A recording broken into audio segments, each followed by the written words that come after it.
নমস্কার বন্ধুরা, Shilpi's tasty food রেসিপিতে সবাইকে স্বাগত। আজকে আমি একদম রেস্টুরেন্টের স্বাদে মিক্সড ভেজের রেসিপিটি আপনাদের সাথে শেয়ার করছি। তো চলুন দেখে নেই আজকে আমার এই রেসিপিটা। মিক্সড ভেজের জন্য আমি কিছু পরিমাণ সবজি নিয়ে নিয়েছি। আলু নিয়েছি একটা ছোট টুকরো করে কেটে, ক্যাপসিকাম, গাজর, বিনস আর ফুলকপি, আর তার সাথে নিয়েছি কড়াইশুঁটি। এবার চুলায় কড়াই বসিয়ে তার মধ্যে তেল দিয়ে দিচ্ছি। তেলটা গরম হয়ে গেলে টুকরো করে কেটে রাখা ফুলকপিগুলো দিয়ে দিচ্ছি। ফুলকপিগুলো দিয়ে তার সাথে আমি আলুগুলোকেও দিয়ে দিচ্ছি। এবার আলু আর ফুলকপি 1 মিনিট ভেজে নেব।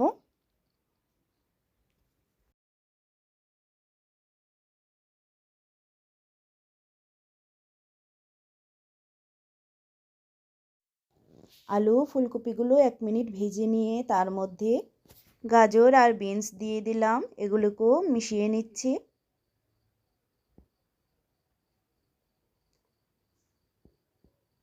গাজর, বিনস, ফুলকপির সাথে নেড়েচেড়ে নিয়ে তার মধ্যে ক্যাপসিকাম দিয়ে দিচ্ছি আর দিয়ে দিচ্ছি কড়াইশুঁটিগুলো।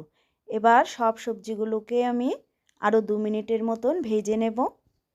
তাতে সামান্য নুন দিয়ে দিচ্ছি, তাহলে সবজিগুলো একটু সফট হয়ে যাবে। মিডিয়াম টু হাই ফ্লেমে আমি 2 মিনিট সবজিগুলোকে ভেজে নিচ্ছি, তাহলে সবজিগুলোর কাঁচা গন্ধটা চলে যাবে।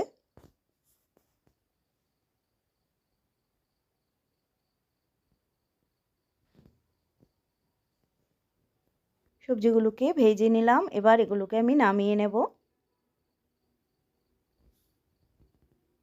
সবজিগুলো নামিয়ে নিলাম। এবার তার মধ্যে তেল দিয়ে দিচ্ছি। এখানে আমি 2 চামচের মতো তেল দিলাম।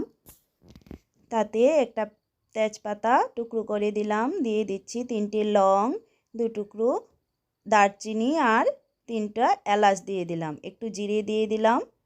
ফোড়নটাকে সামান্য নেড়ে নিচ্ছি। ফোড়নটাকে নেড়ে নিয়ে তার মধ্যে পেঁয়াজ কুচি দিয়ে দিচ্ছি। এবার পেঁয়াজটাকে লাল করে ভেজে নিচ্ছি।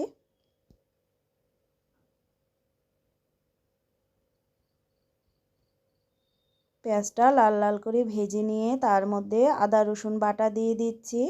আমি এখানে 2 চামচ আদা রসুন বাটা দিলাম। আদা রসুন বাটাটাকে মিশিয়ে নিচ্ছি। আদা রসুন বাটা মিশিয়ে নিয়ে কাঁচা লঙ্কা বাটা দিলাম। ঝালটা আপনারা আপনাদের পরিমাণ মতো দেবেন। মিশিয়ে নিচ্ছি। মিশিয়ে নিয়ে তার মধ্যে টমেটো বাটা দিয়ে দিলাম। আমি 2টো টমেটোকে মিক্সিতে পেস্ট করে নিয়েছি। এবার ভালো করে মিশিয়ে নেব। মিশিয়ে নিয়ে তার মধ্যে কিছু মশলা অ্যাড করছি। দিয়ে দিচ্ছি হলুদ গুঁড়ো, দিয়ে দিচ্ছি কাশ্মীরি লাল লঙ্কার গুঁড়ো কালারের জন্য, দিয়ে দিচ্ছি ধনে গুঁড়ো 1 চামচ, আর দিয়ে দিচ্ছি হাফ চামচ জিরে গুঁড়ো। এবার মশলাগুলোকে ভালো করে মিশিয়ে নেব।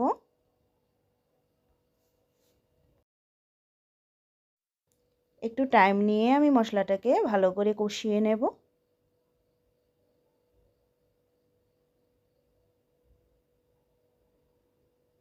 2-3 মিনিট টাইম নিয়ে মশলাটাকে কষিয়ে নিতে হবে।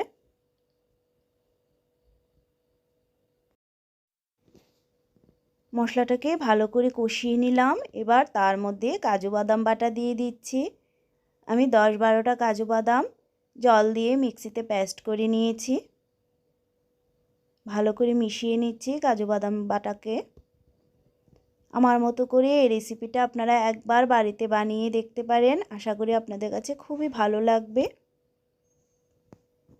কাজু বাদাম বাটাটাকে মিশিয়ে নিলাম।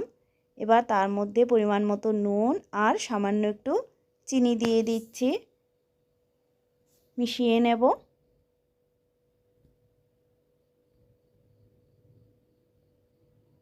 সব কিছু ভালো করে কষানো হয়ে গেছে। এবার তার মধ্যে সবজিগুলোকে দিয়ে দিচ্ছি। মশলার সাথে সবজিগুলোকে মিশিয়ে নেব।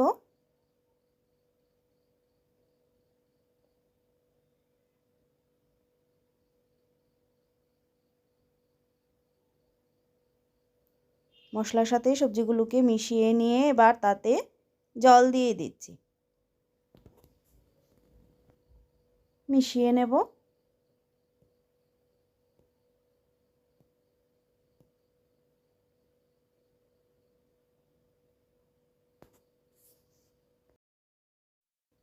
ভালো করে জলটাকে মিশিয়ে নিলাম। এবার তার মধ্যে টুকরো করা পনির দিয়ে দিচ্ছি। আমি না ভেজে পনির ইউজ করছি, আপনারা চাইলে পনিরটা ভেজেও দিতে পারেন, আর পনিরটাকে স্কিপও করতে পারেন যদি পনির না থাকে। এবার মিশিয়ে নেব।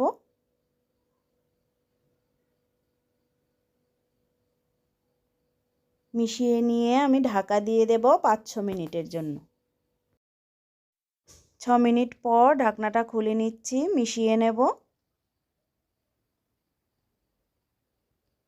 ঝোলটা শুকিয়ে সবজিটাও ঠিক হয়ে গেছে।